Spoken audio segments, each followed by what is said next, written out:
ನಮಸ್ಕಾರ. 10ನೇ ತರಗತಿಯ ಸಮಾಜ ವಿಜ್ಞಾನ ವಿಷಯದ ಅಭ್ಯಾಸದ ಪ್ರಶ್ನೋತ್ತರಗಳ ವಿಡಿಯೋಗೆ ನಿಮಗೆ ಸ್ವಾಗತ ಸುಸ್ವಾಗತ. ಈ ಒಂದು ವಿಡಿಯೋದಲ್ಲಿ ಅಧ್ಯಾಯ 4 ಮೈಸೂರಿನ ಒಡೆಯರು ಹಾಗೂ ಕರ್ನಾಟಕದಲ್ಲಿ ಬ್ರಿಟಿಷ್ ಆಳ್ವಿಕೆಗೆ ಪ್ರತಿರೋಧಗಳು ಅಧ್ಯಾಯಕ್ಕೆ ಸಂಬಂಧಿಸಿದಂತೆ ಅಭ್ಯಾಸ ಭಾಗದಲ್ಲಿ ಕೇಳಿರುವಂತಹ ಪ್ರಶ್ನೆಗಳನ್ನು ಉತ್ತರಿಸುತ್ತಾ ಬರೋಣ. ಪೂರ್ತಿಯಾಗಿರುವಂತಹ ವಿಡಿಯೋನ ವೀಕ್ಷಿಸಿ ಹಾಗೂ ನಿಮಗೆ ಈ ವಿಡಿಯೋ ಇಷ್ಟ ಆದಲ್ಲಿ ಲೈಕ್ ಮಾಡಿ.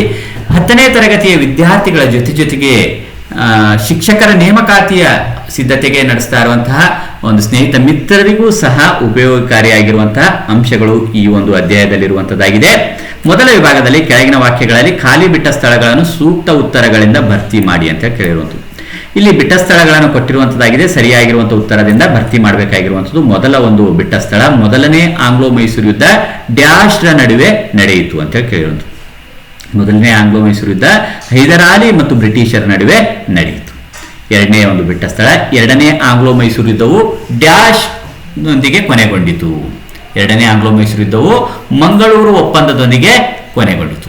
ಮೂರನೇ ಪ್ರಶ್ನೆ, ರಾಜ ಒಡೆಯರ್ ಡ್ಯಾಶ್ ಅನ್ನು ರಾಜಧಾನಿಯನ್ನಾಗಿ ಮಾಡಿಕೊಂಡರು. ರಾಜ ಒಡೆಯರು ಶ್ರೀರಂಗಪಟ್ಟಣವನ್ನು ರಾಜಧಾನಿಯನ್ನಾಗಿ ಮಾಡಿಕೊಂಡರು. ಕಿತ್ತೂರು ಚೆನ್ನಮ್ಮ ಡ್ಯಾಶ್ ಎಂಬ ಹುಡುಗನನ್ನು ದತ್ತು ಪಡೆದಿದ್ದಳು. ಕಿತ್ತೂರು ಚೆನ್ನಮ್ಮ ಶಿವಲಿಂಗಪ್ಪ ಎಂಬ ಹುಡುಗನನ್ನು ದತ್ತು ಪಡೆದಿದ್ದಳು. ಮುಂದಿನ ಒಂದು ಬಿಟ್ಟ ಸ್ಥಳ, ಕಿತ್ತೂರು ಚೆನ್ನಮ್ಮನ ಸಂಸ್ಥಾನದ ರಾಯಣ್ಣನ ಊರು ಡ್ಯಾಶ್ ಅಂತ ಕೇಳಿರುವಂಥದ್ದು. ಕಿತ್ತೂರು ಚೆನ್ನಮ್ಮನ ಸಂಸ್ಥಾನದ ರಾಯಣ್ಣನ ಊರು ಸಂಗೊಳ್ಳಿ ರಾಯಣ್ಣ ಅಂತೇಳಿ ಫೇಮಸ್ ಆಗಿರುವಂಥದ್ದು. ಇನ್ನು ಸುರ್ಪುರವು ಈಗಿನ ಡ್ಯಾಶ್ ಜಿಲ್ಲೆಯಲ್ಲಿದೆ. ಸುರ್ಪುರವು ಈಗಿನ ಯಾದಗಿರಿ ಜಿಲ್ಲೆಯಲ್ಲಿದೆ. ಈಗಿನ ಬಾಗಲಕೋಟೆ ಜಿಲ್ಲೆಯ ಡ್ಯಾಶ್ ಬೇಡರು ಬ್ರಿಟಿಷರ ವಿರುದ್ಧ ದಂಗೆ ಎದ್ದರು. ಈಗಿನ ಬಾಗಲಕೋಟೆ ಜಿಲ್ಲೆಯ ಹಲಗಲಿ ಬೇಡರು ಬ್ರಿಟಿಷರ ವಿರುದ್ಧ ದಂಗೆ ಎದ್ದರು. ಅಮರಸುಳ್ಯ ಬಂಡಾಯವು ಮೂಲತಃ ಡ್ಯಾಶ್. ಅಮರಸುಳ್ಯ ಬಂಡಾಯವು ಮೂಲತಃ ರೈತ ಬಂಡಾಯ ಆಗಿರುವಂಥದ್ದು ಆಗಿದೆ. ಇನ್ನು ಕೆಳಗಿನ ಪ್ರಶ್ನೆಗಳಿಗೆ 4 ಅಥವಾ 6 ವಾಕ್ಯಗಳಲ್ಲಿ ಉತ್ತರಿಸಿ ಅಂತ ಕೇಳಿರುವಂಥದ್ದು. ಇದರಲ್ಲಿ ಮೊದಲನೇ ಪ್ರಶ್ನೆ, ಚಿಕ್ಕದೇವರಾಜ ಒಡೆಯರವರ ಸಾಧನೆಗಳಾವು? ಯಾವ ರೀತಿಯಾಗಿ ಇವರ ಸಾಧನೆಗಳಿವೆ ಅನ್ನೋದನ್ನ ಉತ್ತರಿಸಬೇಕಾಗಿರುವಂಥದ್ದು. ಕರ್ನಾಟಕ ಕವಿಚಕ್ರವರ್ತಿ, ಅಪ್ರತಿಮ ವೀರ, ತೆಂಕಣ ರಾಜ್ಯ, ನವಕೋಟಿ ನಾರಾಯಣ ಎಂಬ ಬಿರುದುಗಳು ಇದ್ದವು. ಸಚಿವ ಸಂಪುಟ ಅಥವಾ ಅಠಾರ ಕಚೇರಿಯನ್ನು ನೇಮಕ ಮಾಡಿತು. ಅಂಚೆ ವ್ಯವಸ್ಥೆಯು ಇವರ ಕಾಲದಲ್ಲಿ ಜಾರಿಯಾಯಿತು. ಕಾವೇರಿ ನದಿಗೆ ಅಣೆಕಟ್ಟು, ಚಿಕ್ಕದೇವರಾಜ ನಾಲೆ ಮತ್ತು ದೊಡ್ಡದೇವರಾಜ ನಾಲೆ ನಿರ್ಮಾಣ. ಇನ್ನು ಎರಡನೇ ಪ್ರಶ್ನೆ, ಹೈದರಾಲಿಯು ಹೇಗೆ ಅಧಿಕಾರಕ್ಕೆ ಬಂದನು ಅಂತ ಕೇಳಿರುವುದು. ಹೈದರಾಲಿಯು ಬಹುಬೇಗ ಶಸ್ತ್ರಾಸ್ತ್ರಗಳ ಉಪಯೋಗ ಮತ್ತು ಪ್ರಯೋಗಗಳಲ್ಲಿ ಖ್ಯಾತಿ ಗಳಿಸಿದ. ಚುರುಕಿನ ಸೈನಿಕ ಕಾರ್ಯಾಚರಣೆಗಳ ಮೂಲಕ ದಳವಾಯಿಗಳ ಬಲ ಕುಂದಿಸಿ 2ನೇ ಕೃಷ್ಣರಾಜ ಒಡೆಯರನ್ನು ಗೃಹಬಂಧನದಲ್ಲಿರಿಸಿ ಅಧಿಕಾರವನ್ನು ತನ್ನ ಕೈಗೆತ್ತಿಕೊಂಡನು. ಇನ್ನು ಮೂರನೇ ಪ್ರಶ್ನೆ, 2ನೇ ಆಂಗ್ಲೋ ಮೈಸೂರು ಯುದ್ಧದಿಂದ ಉಂಟಾದ ಪರಿಣಾಮಗಳಾವುವು? ಯುದ್ಧದ ಮಧ್ಯದಲ್ಲಿ ಹೈದರಾಲಿ ಮೃತನಾದನು. ಟಿಪ್ಪು ಯುದ್ಧವನ್ನು ಮುನ್ನಡೆಸಿದನು. ಮಂಗಳೂರು ಒಪ್ಪಂದದಲ್ಲಿ ಯುದ್ಧ ಕೊನೆಗೊಂಡಿತು. ಇನ್ನು 4ನೇ ಪ್ರಶ್ನೆ, ಶ್ರೀರಂಗಪಟ್ಟಣ ಒಪ್ಪಂದದ ಷರತ್ತುಗಳು ಯಾವುವು ಅಂತ ಹೇಳಿ ಕೇಳಿರುವಂಥದ್ದು. ಟಿಪ್ಪು ತನ್ನ ಅರ್ಧ ರಾಜ್ಯವನ್ನು ಬಿಟ್ಟುಕೊಡುವುದು, 3 ಕೋಟಿ ರೂಪಾಯಿಗಳನ್ನು ಯುದ್ಧ ನಷ್ಟ ಭರ್ತಿಯಾಗಿ ಕೊಡುವುದು, ಯುದ್ಧ ನಷ್ಟ ಭರ್ತಿಗೆ ಗ್ಯಾರಂಟಿಯಾಗಿ ತನ್ನ 2 ಗಂಡು ಮಕ್ಕಳನ್ನು ಒತ್ತೆಯಾಗಿ ನೀಡುವುದು, ಯುದ್ಧದ ಸಂದರ್ಭದಲ್ಲಿ ಸೆರೆ ಹಿಡಿಯಲಾಗಿದ್ದ ಸೈನಿಕರನ್ನು ಬಿಡುಗಡೆಗೊಳಿಸುವುದು. ಇನ್ನು 5ನೇ ಪ್ರಶ್ನೆ, ನಾಲ್ವಡಿ ಕೃಷ್ಣರಾಜ ಒಡೆಯರ ಕಾಲದ ಸಾಧನೆಗಳನ್ನು ತಿಳಿಸಿ ಅಂತ ಹೇಳಿ ಕೇಳಿರೋದು. ಚಿನ್ನದ ಗಣಿ ಸುಧಾರಣೆ, ಕಾಲೇಜು ಸ್ಥಾಪನೆ, ಮಾರಿಕಣಿವೆ ಜಲಾಶಯ ನಿರ್ಮಾಣ, ರೈಲು ಮಾರ್ಗ, ಆಸ್ಪತ್ರೆ ಸ್ಥಾಪನೆ, ಶಿವನ ಸಮುದ್ರದಲ್ಲಿ ಜಲವಿದ್ಯುತ್ ಕೇಂದ್ರವನ್ನು ಸ್ಥಾಪನೆ, ಬೆಂಗಳೂರಿನಕ್ಕೆ ವಿದ್ಯುತ್ ಸರಬರಾಜು, ಶಿಕ್ಷಣ ಶುಲ್ಕವನ್ನು ರದ್ದು ಮಾಡಲಾಯಿತು, ಹೆಣ್ಣು ಮಕ್ಕಳ ವಿದ್ಯಾಭ್ಯಾಸದ ಏಳಿಗೆಗೆ ನೆರವು, ಮೈಸೂರು ವಿಶ್ವವಿದ್ಯಾಲಯವು ಸ್ಥಾಪಿಸಲ್ಪಟ್ಟಿತು, ವಿದ್ಯಾರ್ಥಿ ವೇತನ ನೀಡುವ ಪದ್ಧತಿಯನ್ನು ಜಾರಿಗೆ ತರಲಾಯಿತು, ಬೆಂಗಳೂರಿನಲ್ಲಿ ಭಾರತೀಯ ವಿಜ್ಞಾನ ಸಂಸ್ಥೆಯ ಸ್ಥಾಪನೆ.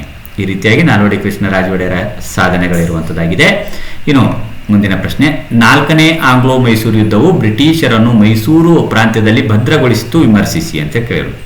1799ರಲ್ಲಿ ಯುದ್ಧ ಆರಂಭವಾಯಿತು. ಅಭೇದವಾದ ಕೋಟೆಯನ್ನು ಬ್ರಿಟಿಷರು ಭೇದಿಸಿದರು. 2 ಸೈನ್ಯಗಳು ವೀರಾವೇಶದಿಂದ ಕಾದಾಡಿದವು. ಟಿಪ್ಪು ಹೋರಾಡಿ 1799ರಲ್ಲಿ ಹತನಾದನು. ಆತನ ಮರಣ ಬ್ರಿಟಿಷರಿಗೆ ಇಡೀ ಭಾರತವೇ ತಮ್ಮ ಕೈವಶವಾದ ಸಂತೋಷವನ್ನು ತಂದಿತು. ನಂತರ ಬ್ರಿಟಿಷರು ಆತನ ಹತೋಟಿಯಲ್ಲಿದ್ದ ಭೌಗೋಳಿಕ ಪ್ರದೇಶಗಳನ್ನು ಮರಾಠರು ಮತ್ತು ನಿಜಾಮನೊಂದಿಗೆ ಹಂಚಿಕೊಂಡರು. ಒಂದು ಸಣ್ಣ ಭೌಗೋಳಿಕ ಪ್ರದೇಶವು ಮೈಸೂರು ಒಡೆಯರ ರಾಜವಂಶದ ಪ್ರತಿನಿಧಿಗೆ ವರ್ಗಾಯಿಸಲ್ಪಟ್ಟಿತು. ಈ ಪ್ರದೇಶ ತರುವಾಯ ಮೈಸೂರು ಸಂಸ್ಥಾನವೆಂದು ಹೆಸರಾಯಿತು.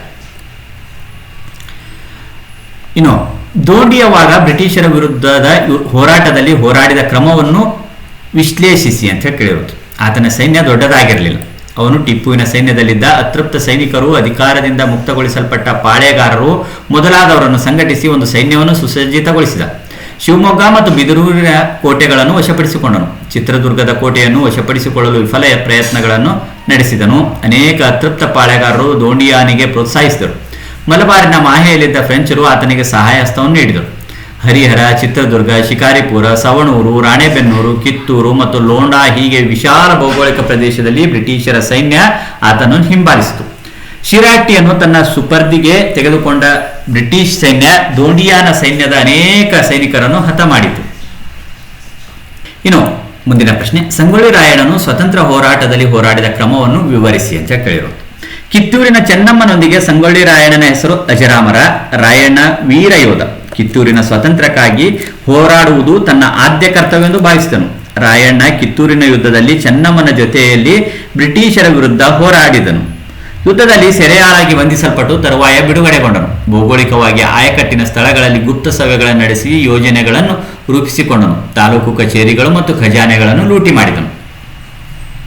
ಇನ್ನು ಮುಂದಿನ ಪ್ರಶ್ನೆ, ಸ್ವಾತಂತ್ರ್ಯ ಹೋರಾಟದಲ್ಲಿ ಕೊಡಗಿನ ಪ್ರಾಂತ್ಯದಿಂದ ಪುಟ್ಟಬಸಪ್ಪನ ಪಾತ್ರವನ್ನು ವಿವರಿಸಿ ಅಂತ ಕೇಳಿರುವಂಥದ್ದು. ಯಾವ ರೀತಿಯಾಗಿ ಪುಟ್ಟಬಸಪ್ಪನ ಪಾತ್ರ ಇದೆ ಅನ್ನೋದನ್ನ ವಿವರಿಸಬೇಕಾಗಿರುವಂಥದ್ದು.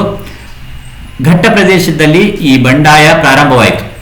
ಪುಟ್ಟಬಸಪ್ಪ ಬಂಡುಕೋರರನ್ನು ಸಂಘಟಿಸಿ ಜನರನ್ನು ಸಂತೈಸಿದನು. ಬಂಡುಕೋರರ ಸರ್ಕಾರ ಸ್ಥಾಪನೆಯ ನಂತರ ತಂಬಾಕು ಮತ್ತು ಉಪ್ಪಿನ ಮೇಲಿನ ಸುಂಕವನ್ನು ರದ್ದು ಮಾಡಲಾಗುವುದು ಎಂದು ಘೋಷಿಸಲಾಯಿತು. ಶ್ರೀಮಂತ ರೈತರು, ಪಾರು ಪತ್ತೆಗಾರರು, ಭೂ ಹಿಡುವಳಿಗಾರರಿಗೆ ಆಶ್ವಾಸನೆಗಳನ್ನು ನೀಡಲಾಯಿತು. ಬೆಳ್ಳಾರಿಯಲ್ಲಿದ್ದ ಸರ್ಕಾರಿ ಕಚೇರಿಯನ್ನು ವಶಪಡಿಸಿಕೊಂಡನು. ಸುಳ್ಯ ಮತ್ತು ಆಸುಪಾಸಿನಲ್ಲಿ ಸಾಮಾನ್ಯ ಜನರಿಗೆ ಕಿರುಕುಳ ನೀಡುತ್ತಿದ್ದ ಅಮಲ್ದಾರನೋರ್ವನ ಹತ್ಯೆ ಪುಟ್ಟಬಸಪ್ಪನ ಜನಪ್ರಿಯತೆಯನ್ನು ಹೆಚ್ಚಿಸಿತು. ಇನ್ನು ಮುಂದಿನ ಪ್ರಶ್ನೆ, ಸುರ್ಪುರದ ದಂಗೆಯನ್ನು ಸಂಕ್ಷಿಪ್ತವಾಗಿ ವಿವರಿಸಿ ಅಂತ ಕೇಳಿರೋದು. ಬ್ರಿಟಿಷ್ ಸರ್ಕಾರವು ಸುರ್ಪುರದ ಬೆಳವಣಿಗೆಗಳನ್ನು ಸೂಕ್ಷ್ಮವಾಗಿ ಅವಲೋಕಿಸುತ್ತಿತ್ತು. ವೆಂಕಟಪ್ಪ ನಾಯಕನನ್ನು ಕ್ರಾಂತಿಯ ನಾಯಕನೆಂದು ಇತಿಹಾಸಕಾರರು ವರ್ಣಿಸಿದ್ದಾರೆ. 1858ರಲ್ಲಿ ಬ್ರಿಟಿಷ್ ಸೈನ್ಯ ಸುರ್ಪುರವನ್ನು ಆಕ್ರಮಿಸಿತು. ಯುದ್ಧ ಮುಂದುವರಿಯಲಾಯಿತು. ಬ್ರಿಟಿಷರು ಸುರ್ಪುರ ಕೋಟೆಯನ್ನು ವಶಪಡಿಸಿಕೊಂಡರು. ಈ ರೀತಿಯಾಗಿ ಈ ಒಂದು ಅಧ್ಯಾಯಕ್ಕೆ ಸಂಬಂಧಿಸಿದಂತೆ ಅಭ್ಯಾಸದಲ್ಲಿ ಕೇಳಿರುವಂತಹ ಪ್ರಶ್ನೆಗಳನ್ನು ಉತ್ತರಿಸಿಕೊಂಡು ಬಂದಿರುವಂಥದ್ದಾಗಿದೆ. ಈ ವಿಡಿಯೋ ನಿಮಗೆ ಇಷ್ಟ ಆದಲ್ಲಿ ಲೈಕ್ ಮಾಡಿ. ಈ ಥರ ಒಂದು ಅಧ್ಯಾಯಗಳಿಗೆ ಸಂಬಂಧಿಸಿದಂತಹ ವಿಡಿಯೋಗಳು ವೀಕ್ಷಿಸುವುದಕ್ಕಾಗಿ ಈ ವಿಡಿಯೋದ ಕೊನೆಯಲ್ಲಿ ಮತ್ತು ಡಿಸ್ಕ್ರಿಪ್ಷನ್ ಬಾಕ್ಸ್ನಲ್ಲೂ ಸಹ ಪ್ಲೇ ಲಿಸ್ಟ್ ಲಿಂಕ್ ಇರ್ತದೆ, ಕ್ಲಿಕ್ ಮಾಡಿ ವೀಕ್ಷಣೆ ಮಾಡಿಕೊಳ್ಬೋದು. ಮತ್ತೆ ಮುಂದಿನ ಭಾಗದಲ್ಲಿ ಭೇಟಿಯಾಗೋಣ. ಅಲ್ಲಿವರೆಗೂ ಈ ಥರ ವಿಡಿಯೋಗಳನ್ನು ವೀಕ್ಷಿಸ್ತಾರೆ. ಧನ್ಯವಾದ.